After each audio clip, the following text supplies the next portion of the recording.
Good morning, everyone, and welcome back to another exciting year at the University of Massachusetts, Boston. My name is Nolan O'Brien, and I'm the student trustee for this campus. Just a year ago, I was entering the school for the first time as a bright-eyed, bushy-tailed freshman with many great hopes and aspirations for my college career. But never in my wildest dreams did I think that just a year from that point, I'd be addressing this distinguished group as UMass Boston's elected student trustee. When people ask me about why I chose to attend UMass Boston, I never fail to mention the word accessibility in my response. Accessibility to the outstanding wealth of knowledge and experience that is sitting in this very room. Accessibility to the plethora of opportunities for young people trying to make an impact in their respective communities. The simple concept that this is a place where anyone, no matter their background or financial situation, has access to a world-class education.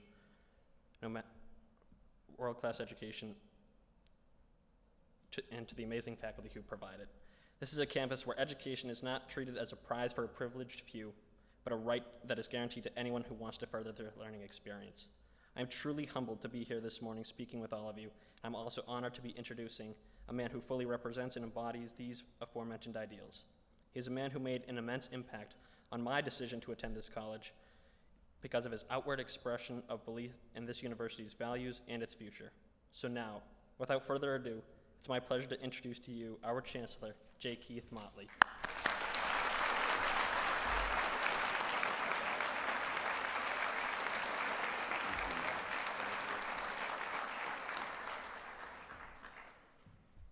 So I think we have a new toy here. We actually have a podium that fits your Chancellor.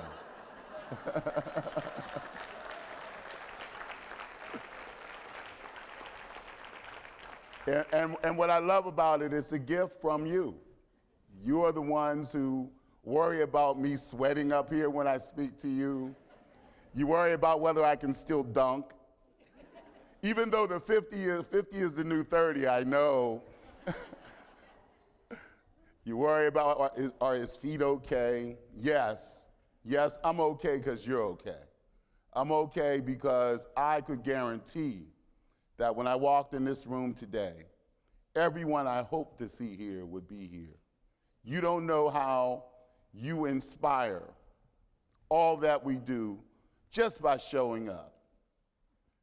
That's all you have to do is show up and be you. And it makes such a tremendous difference. Welcome to 2013 and the University of Massachusetts Boston's Convocation. I am so grateful to all of you that have planned today and put it together, and to the wait staff, the chefs, and all of you. And listen, there's some chairs here on the stage, students. If you want to come up and join me, there's 1, 2, 3, 4, 5, 6, 7, 8, and there's others. Come on up and have a seat. All right, you're welcome. All right, come on up.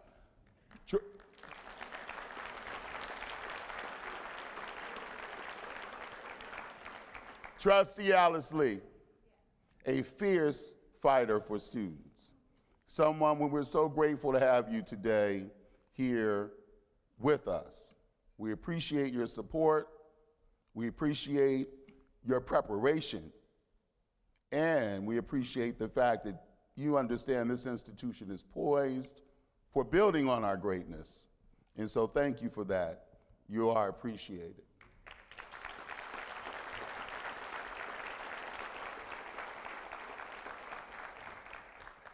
Trustee Nolan O'Brien, it's a long way from welcome day, my man. You walking around now in suits and ties and buttons and things and leading. I'm so proud of you. You are what all these people are here every day fighting for. The opportunity for someone like you to come into this institution and move forward in the way you have is inspirational to us. It's why we do this work. Couldn't be about the money. But it's about that knowledge that we know our gift to the future is you. And all those students just like you that are here doing fantastic things. Also, I want to thank all of our distinguished guests, which each and every one of you are, for being here today. I see some grandmothers in the house and mothers and others, our students, our faculty, our staff. Welcome. Now, I'm pleased and excited to also welcome our esteemed keynote speakers that are here with us today. Mary Evelyn Tucker and also John Grimm, co-directors of the Forum on Religion and Ecology at Yale University, whom we're going to honor today with the Joint in Common Future Award.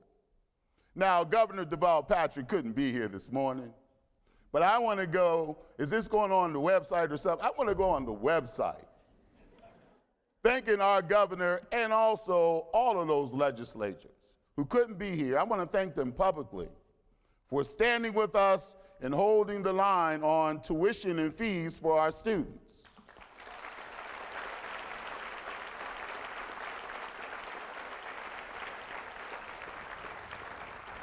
I don't know a chancellor in the world who wants to raise fees on their students.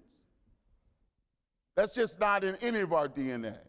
So the more we do, we're so grateful to all of you, our board, and that's what I was talking about, Trustee Lee, earlier, about that steadfast commitment. Provost Langley, Vice Chancellor O'Connor, all the vice chancellors are here, but those two spoke today. Thank you for your roles in making this convocation one that's special. Our Student Senate Speaker, I wish I had your voice. Coming up here, Nacio, you just showed off when you came up today. Oh, I'd like to introduce, I love that. So thank you for that, man, that's powerful, all right? I understand why you're the speaker now. Also, our graduate students are represented well by Ashley Brewer. Ashley was here yesterday with me, up in this room, ready and preparing, and I'm so grateful to you. Thank you for being here, Ashley, as well. And thanks to every one of you. Your words this morning are just inspiring. I won't forget our singer. Now, those of you that try to sing the national anthem in the shower, know that early in the morning, you cannot hit that note. You can't hit it. You know the note I'm talking about. You were all waiting for it. And she glazed right on it. Then she looked at us and she left. I love that kind of confidence in our students. Last but never least, I want to thank and welcome my beautiful and talented wife, Angela Motley.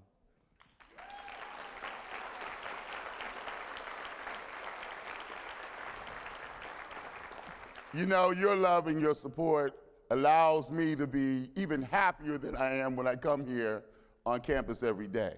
They pump me up, but you pump me up. Your presence does that to me. So thank you. So I've gotten all that out the way. Thank you all for joining us today.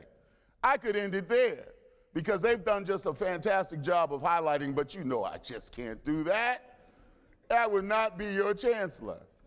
You know, he has a tall podium now. I don't even have any excuse for not being able to talk to you today about or to contain my excitement just a little bit. You know, convocation is a calling together for a purpose. So this morning, our purpose is to usher in the 2013-2014 academic year on our beautiful campus here at the University of Massachusetts, Boston. Now, this occasion engenders both a joyful but also a reflective mood for me. And I know it does for you as well.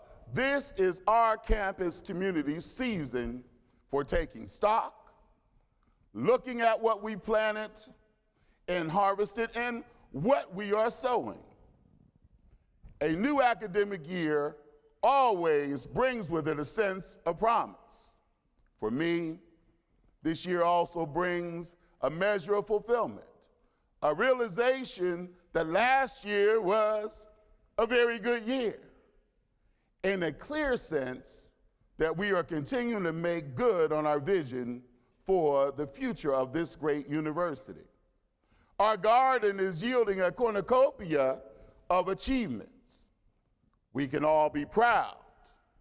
The state of the University of Massachusetts, Boston is very strong and getting stronger and stronger and stronger and stronger. Hey, listen, that's something to clap about.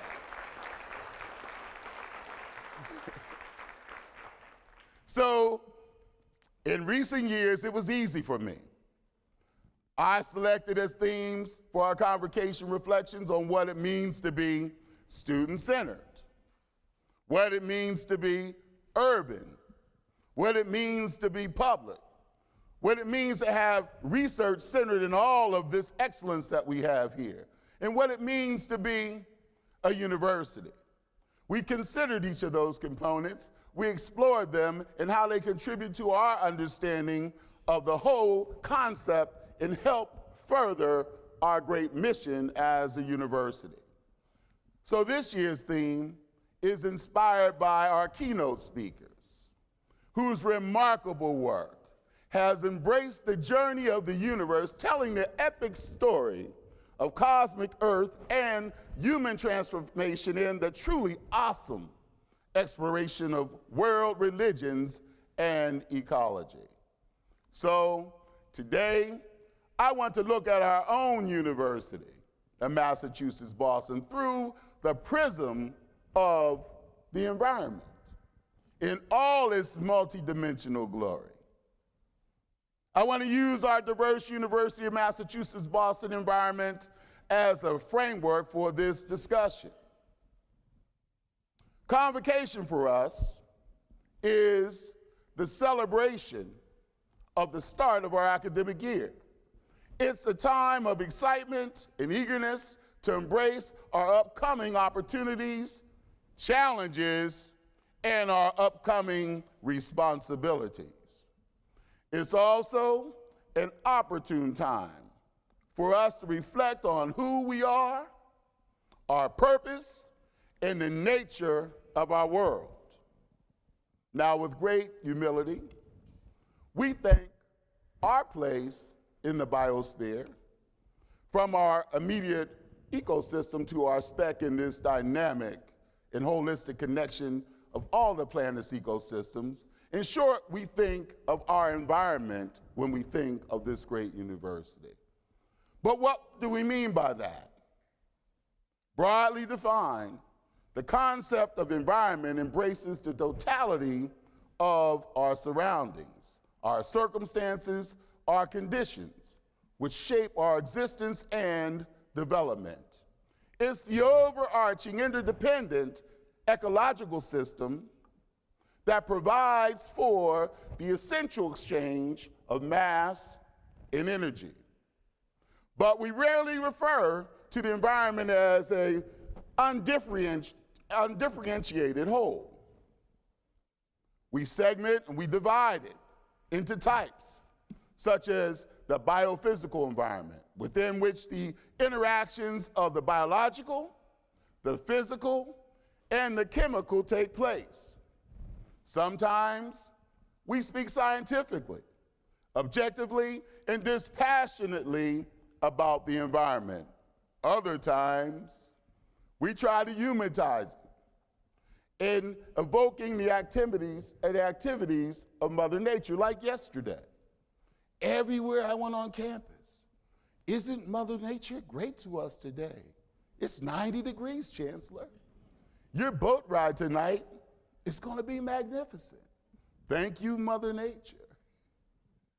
To better grasp this reality, we differentiate the whole into smaller categories, such as the physical, social, cultural, educational, programmatic, learning, knowledge, built, and other environments.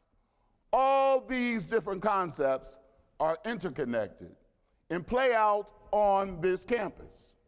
So understanding this interconnectedness reminds us that we all at the University of Massachusetts Boston have special roles to play, individually and collectively, in large ways and in small ways, today and in the coming weeks, months, and in the coming years.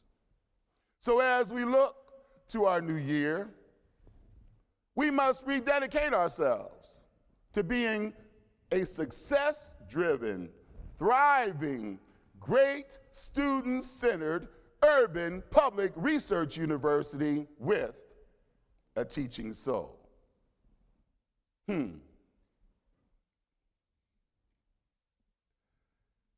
Where our distinguished scholarship, dedicated teaching, and engaged public service are mutually reinforcing, and where our hallmark diversity, inclusion, and partnerships change lives in the world around us, near and far, for the better. Now, mindful of our founders, in their original statement of purpose, we must recommit ourselves to the implementation of our strategic and master plans, which further our bedrock mission and exemplify our core values, pursuing rigorous, open, critical inquiry, ensuring access and affordability, and providing an excellent education equal to the best. Now, with Herculean work, the grand dreams embodied in our vision and mission statements have been transformed into vibrant master and strategic plans. They, in turn, guide all of our action. Thus, within the thought oversight of the Board of Trustees and the staff, faculty, and students who have given countless hours to this transformation, we have become environmental role models. We at the University of Massachusetts, Boston are blessed with a beautiful natural environment and an evolving, life-enhancing built environment. That's a fancy way of saying buildings are going up everywhere. We're not my grandmother's University of Massachusetts, Boston. All around us are myriad manifestations of that built environment. Note the terrific progress being made on our integrated sciences complex, the first new academic building in almost 40 years. When the doors open on this research center in fall 2014, the University of Massachusetts Boston will have fulfilled a part of its great promise by providing our students, our faculty, and our partners with 220,000 square feet of research space, labs, classrooms, study areas, places just to hang out that will rival the best facilities found in research institutions anywhere. Not just in Dorchester Bay, anywhere. General Academic Building number 1, which is right next door. The foundation, I was back there watching it this morning, which is being built as we're speaking in here. We'll have state-of-the-art classrooms, lecture halls, laboratories, study lounges, offices. And it's going to create a new, consolidated home for our campus arts community. Performing arts spaces, fine art studios, recital facilities, and also exhibition spaces, all in that beautiful building. Not looking inward, but looking outward to the world.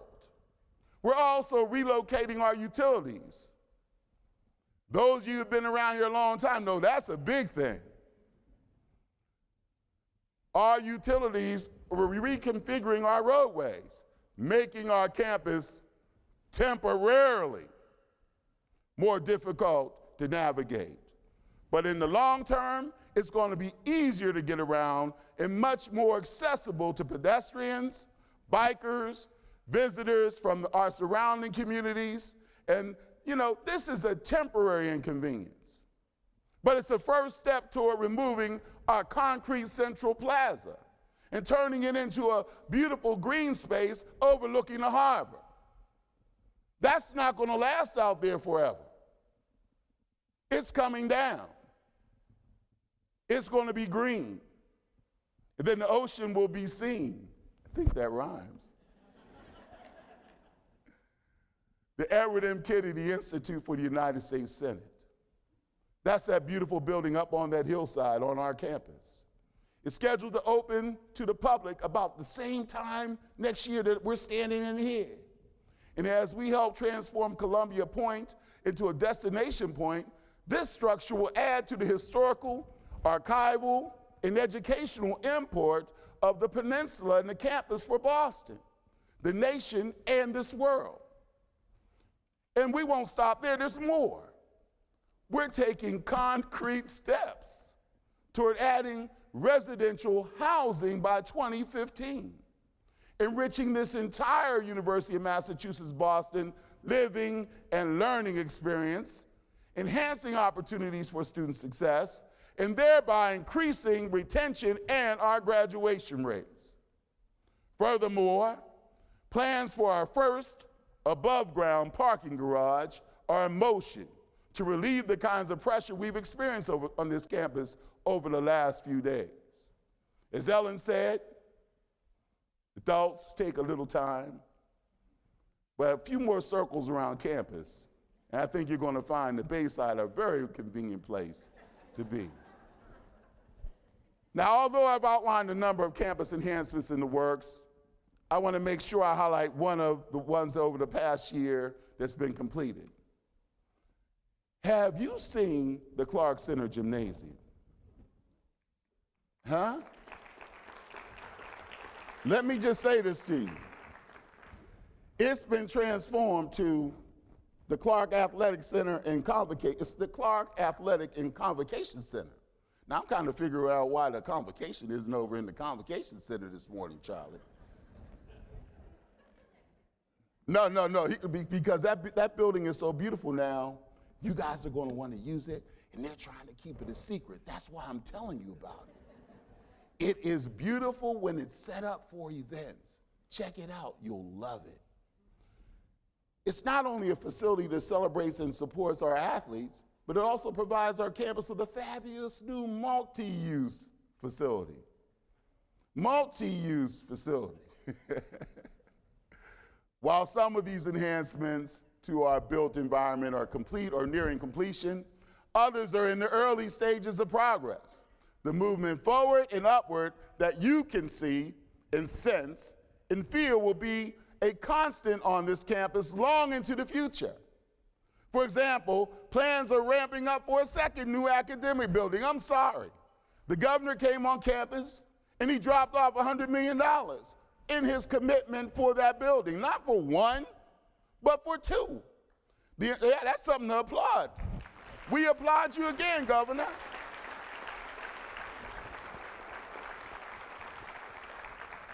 Some of you come up to me and say, isn't it nice what the governor did with building number one? Yeah, but we're talking about building number two. The entire vision for the physical development of our campus is online. You can actually go online and see it. The roadways, the green spaces, the plans for our existing and future buildings, it's all there. If you haven't already, I hope you will look them over. The future built environment of ours is exciting to contemplate, and you're a part of that. You are helping to make this unbelievable gift to our future. Now, the master plan takes its starting point and takes into consideration the beauty of our natural environment. It then seeks to shape a built environment that respects and sustains that natural beauty to enhance the growth and development of our educational enterprise. Now, those of you who've been around here in a while know that wasn't always the case. We didn't take advantage of the natural beauty.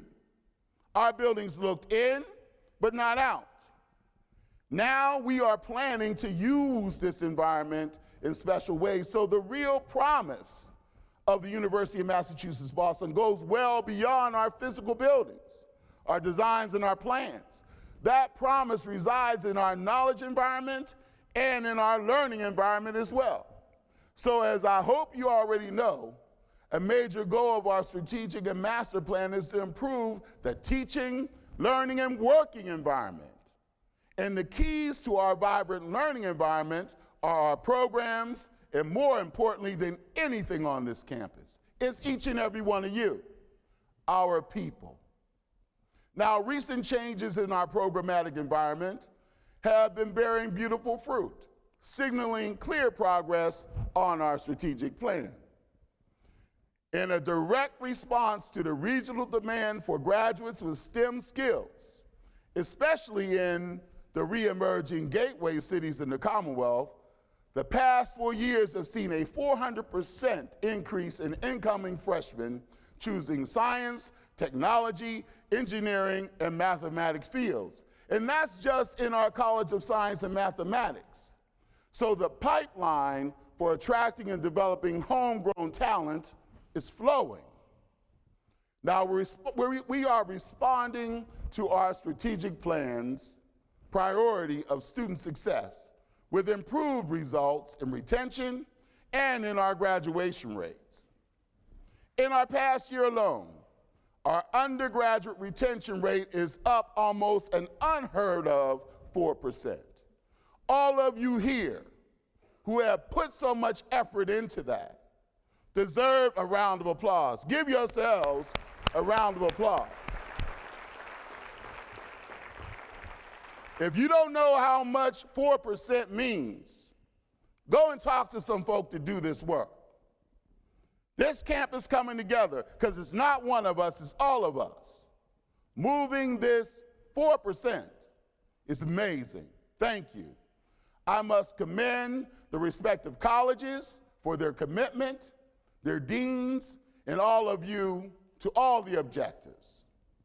Now, Convocation is also the season for giving special recognition to the enhancing of our knowledge environment, our faculty, our staff, and our students. And it's with enthusiastic pleasure that I do that today. So I'd like to offer an official university welcome to the 45 new faculty members who've joined us for the 2013-2014 academic year. If any of you are here, stand up so we can see you. Any new faculty, stand up. Welcome, welcome.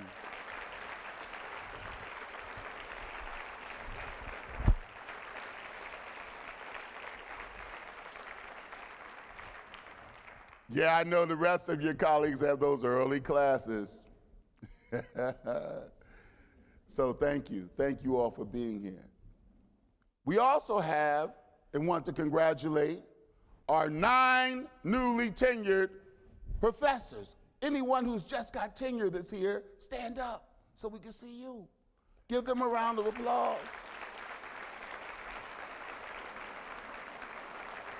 Congratulations. And we have 8 faculty members who were just promoted to full professor. Stand up if any of our full professor promotions are here. Give them a round of applause. They're listed right above your head.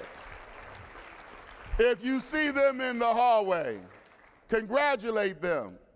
If you know a name, send a note. Congratulate them. If you are aspiring to be tenured, sit down with them. Our outstanding faculty continue to make strides in securing research dollars. In fiscal year 2013, we obtained $56 million in sponsored awards. Now, 3 Fulbright Fellows, 2 students, and a faculty member have joined us this month. But I'm also pleased to say that our colleagues, Associate Professors Ellen Douglas, Ellen was with her last night, Eve Sorum, and Pratush Bharati, they also have earned Fulbright scholarships. They'll be studying abroad and/or studying abroad now. They'll be in Australia if they're not there now, Burkina Faso, but also India. And so, if they can't be with us today, congratulations. If you're here, thank you so much.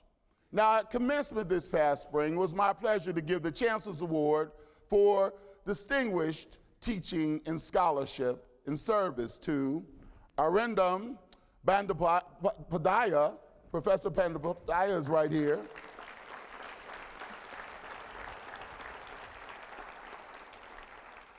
Elizabeth Romer. Elizabeth, is she here? teaching somewhere. I saw Paul Watanabe come in. Paul was here, must have to go to class as well. Give him a round of applause, Paul. We take great pride in their accomplishments, and we're all looking forward, Professor Bando, to seeing and hearing you all in December at the Distinguished Faculty Lecture that we have each year. We look forward to that. Of course, it's not just our faculty who enrich our living and learning environment. For what would this University of Massachusetts Boston be without our wonderful students? And while we continue to educate more of them, we envision a campus, as you know, that's rapidly evolving from 16,000 students to 25,000 students in 2025. I like that, 25 and 25. That's something else. Now, I know you know how special our students are, but I need to show off a little bit. I want to recognize especially Joanna Cronin, this year's winner of the John W. Ryan Award.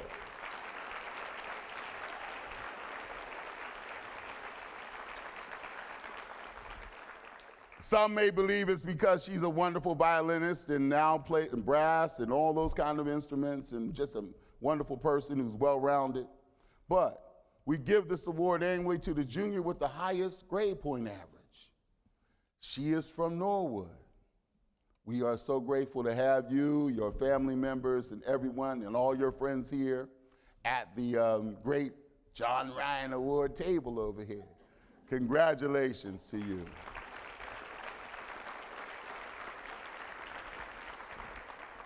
Now, whether they are leaving with a University of Massachusetts Boston degree, coming anew to the campus, or remaining to pursue advanced degrees, we have some of the best graduate students in the world.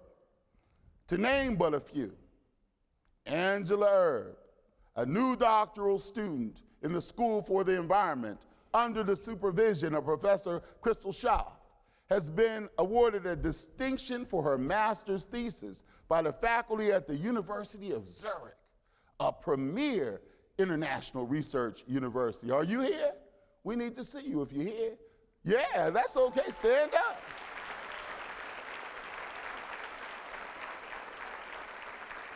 Karen Daniels, stand up if you're here. If not, we're going to talk about you anyway. A graduate student of our doctoral program in leadership in urban schools, was appointed by Governor Patrick to the Massachusetts Board of Elementary and Secondary Education in May. Our students are going on boards, taking over boards. Utam Babu Shreza is a, here you are. He said, Chancellor, if you don't tell me to stand up, I'm standing up, Chancellor. I love it. He's a current graduate student in biology, supervised by our distinguished professor, Kamal Bawa, and he's already published more than a dozen papers in well-recognized journals, including two of the most influential in sciences, Science Magazine and Nature Magazine, 12 articles.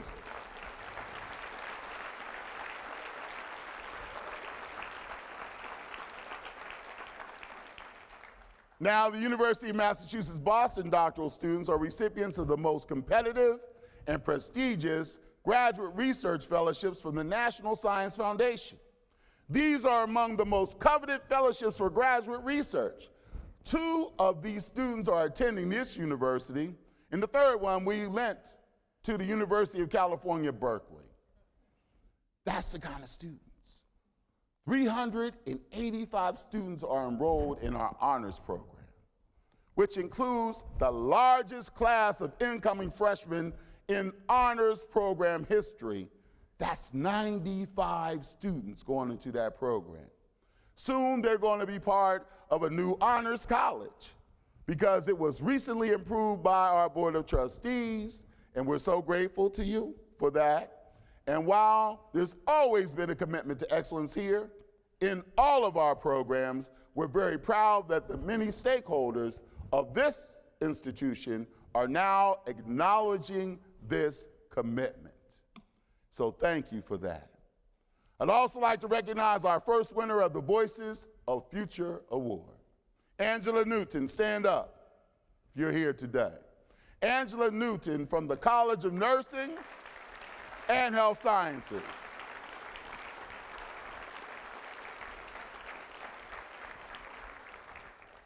This award is based on the essay contest in which students envision and share what they believe the future might be like. So I'm so happy that we have drawn so many forward-looking, hope-filled personalities to fill out our classrooms, to contribute to our scholarship, and to influence our campus community. Congratulations to you. So proud of you. So, to continue to attract such awesome students and further our Access mission, we've increased our commitment to financial aid by 288% since 2008. Now, I know you think I'm putting all this together like 25 and 25 and all that. 288% since 2008. That's all of you. In total, students received over $145 million in financial assistance through grants, loans, and federal work study in 2012 and 2013. I'm so grateful to that team for putting all that together. Also making good on their promise to support our students and faculty members, our amazing, dedicated, hardworking staff that we have here at this university. So, I'm honored to recognize Tom Goodkind from the Dean's Office at the College of Science and Mathematics. Tom is here. And also Diane Kilpatrick of the Public Safety. Yes. These two outstanding members of our staff were awarded the Chancellor's Achievement Award for their exemplary service based on the recommendations of those who work with them day in and day out. Congratulations again. I feel it's important that we acknowledge individuals like that. Thank you. But I also think it's time that we acknowledge someone who's very special around this university, and I love to do this every year at Convocation. Someone who you rarely see around the campus. But little goes on, of which I'm actually a part of, that she does not make happen. Her fingerprints are on every dimension of my life. She literally facilitates my coming and going on this campus, around the city, this nation, and also around the globe. Few of us actually see when she arrives. None of us see when she leaves, because she greets us when we're coming in, and she says bye when we're on our way home. She's always in the background because she chooses to be that way. But all the players in events and meetings, they remark about her kindness, her patience, and her grace in dealing with them. This is all despite her legendary Charlestown roots. In her oft-spoken threat to leash that on the next person who tries to make an appointment with me. For years, since before I came back here as Chancellor, she has been at the heart of my institutional leadership and has helped to set the tone and the ground, the values of the institution's character. Kay Ryan, pride of Charlestown, thank you.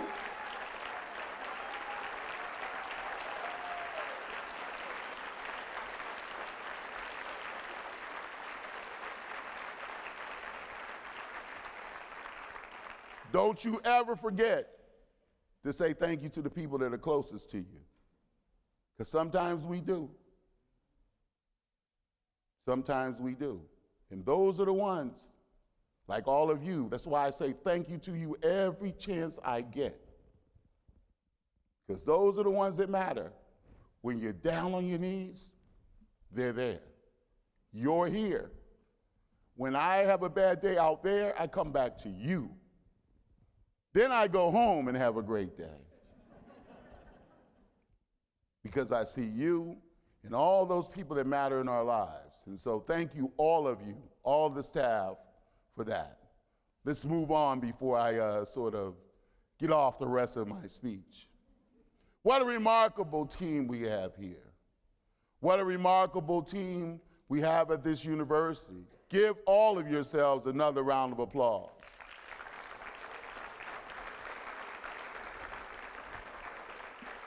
So, we're getting to it. Closely related to the learning environment, intertwined with it is our social and our cultural environment, our diverse, vibrant, multicultural educational environment with its profound respect for differences that encourages and enables us to thrive and succeed. As our mission and our vision statements articulate, we serve and we seek to serve many different communities, local, regional, national, and international. And in doing so, we eagerly embrace and engage in partnerships to that effect, near and far. For example, our Office of Community Partnerships has documented more than 950 partners engaged with 350 University of Massachusetts Boston community programs because of all of you. Nearly half of these partnerships are located within the greater Boston area, but the rest reach out throughout the Commonwealth, this nation, and all around the world. Also, the University of Massachusetts Boston, already the most diverse four-year higher education institution in New England, is setting a national standard for creating environment of a diversity in key academic programs. People come to us to see how to do diversity in those programs. Now, remembering my earlier mention of the 400% increase in STEM applicants, remember that? I told you that. Our College of Science and Mathematics is now a majority-minority college, addressing the well-documented need to diversify the STEM pipeline for our graduates. That's a model for this country. This summer, our College of Nursing and Health Sciences received a $1 million grant aimed at helping to diversify the nursing field by providing financial and other support to ethnically and economically disadvantaged students. This builds on our 6-year collaboration with Partners Healthcare via our clinical leadership collaboration, which provides financial and mentoring support and near guaranteed employment opportunities to similar students. I said near guaranteed, but when we walk in the door, they become guaranteed. That's what these experiences provide for our students. And this past summer, the American Psychological Association named the University of Massachusetts Boston as one of only 3 winners of the 2013 Bursa Presidential Cultural Award, honoring clinical psychology programs with a special commitment to recruiting and graduating students from U.S. ethnic minorities and students from other countries. Next week, at our annual gala, we will celebrate and endow the James T. Brett Chair in Disability and Workforce Development, the nation's only such endowed chair. Jim Brett is president and CEO of the New England Council, a nonpartisan alliance of businesses, academic and health institutions, and public and private organizations whose mission is to promote economic growth and a high quality of life in our region. He is also a neighbor and a good friend of this university, and his involvement will help to elevate our new school for global inclusion and social development, the first graduate school in the world to focus from an international perspective on the important issues of wellness and economic development. We're going to set a record that we're going to announce that night. You're going to be prouder and prouder and prouder of this great university. We also recently conducted a climate survey through the university's Office of Diversity and Inclusion. We're eager to share those results with you. We're going to do that this fall, and we especially look forward to engaging you in discussions and strategies around the results. As your Chancellor, I ask you to remain engaged in and involved in making this a better campus for everyone and anyone who chooses to be here.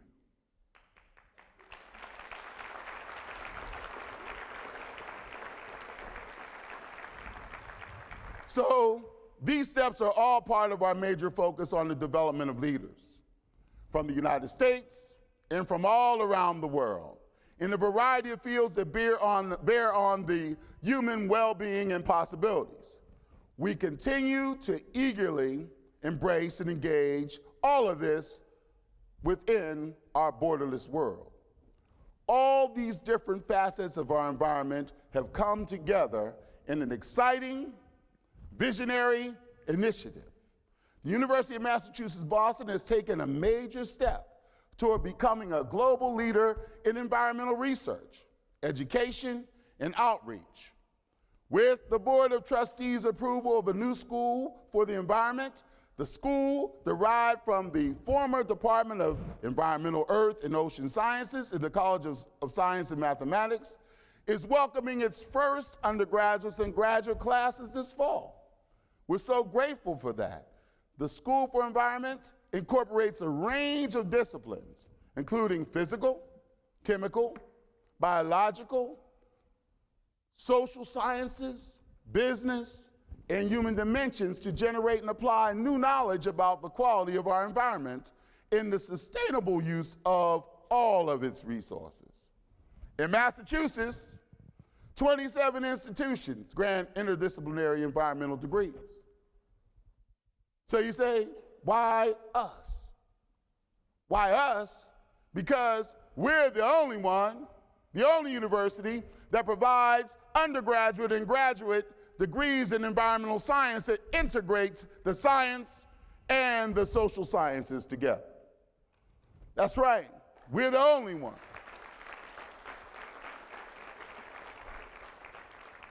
The school's approval came a month after the launch of the our university's Nantucket Living Lab.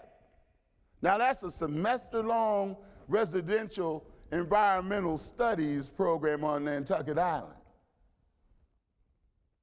Nantucket Island, in the winter, woo.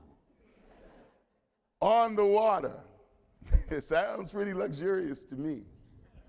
But that was preparation for us. Preparation for the other living and learning environments, preparations for having a magnificent satellite campus on Nantucket. It's providing greater access to our Nantucket field station for our students. In other words, we are developing a greater and more sustained opportunity and presence on the island. Now, the National Science Foundation recently awarded the University of Massachusetts Boston an extraordinary $3.1 million integrative graduate education and research traineeship grant to train doctoral students. Now, as environmental problem solvers, this program's fellows will apply their innovative and sustainable solutions to environmental problems across disciplines and geographies. Of the 156 applicants, we were one of only 18 universities to receive this prestigious grant. For 5 years, that deserves applause. For 5 years, so the way it goes is, for 5 years, starting next September, the School for Environment, the College of Management, and the McCormick Graduate School of Policy and Global Studies will become, and they're going to welcome 8 new IGERT fellows. That is a wonderful thing. The goal is to train a new generation of environmental professors and professionals for careers as academics, government leaders, entrepreneurs, able to create and implement solutions to emerging global environmental problems. So a critical part of understanding one's environment is grasping the influence and effects of the passage of time. All of us are dealing with that effect of the passage of time. Some of us deal with it better than others. So I said earlier, the 50 is the new 30. So next June, we plan to kick off our 50th anniversary, commemorating the passage of the legislation founding the University of Massachusetts, Boston.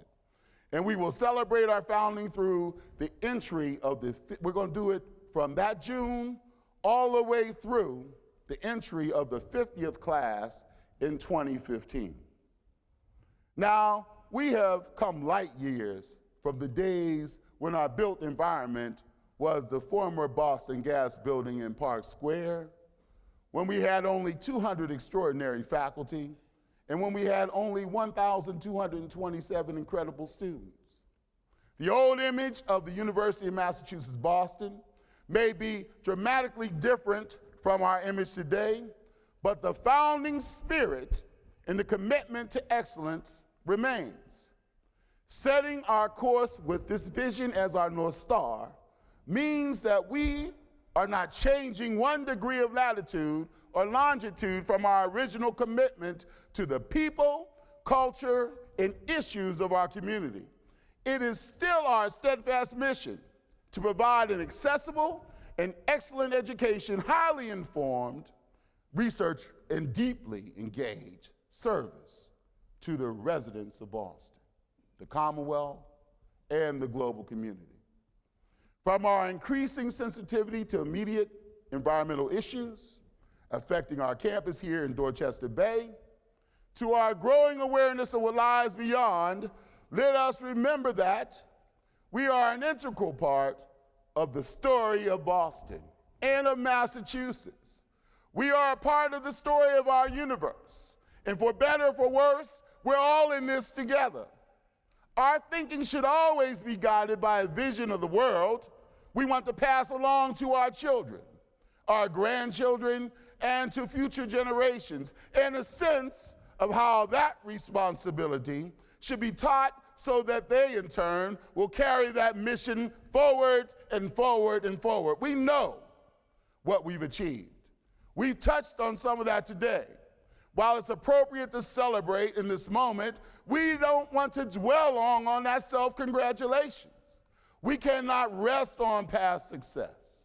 We must come to the task at hand, the implementation of our strategic plan, the fulfillment of our mission, the realization of our vision, the ensuring of student success, as if they are brand new undertakings, the proverbial first step in many, many miles. We know our university's accomplishments of the last 50 years.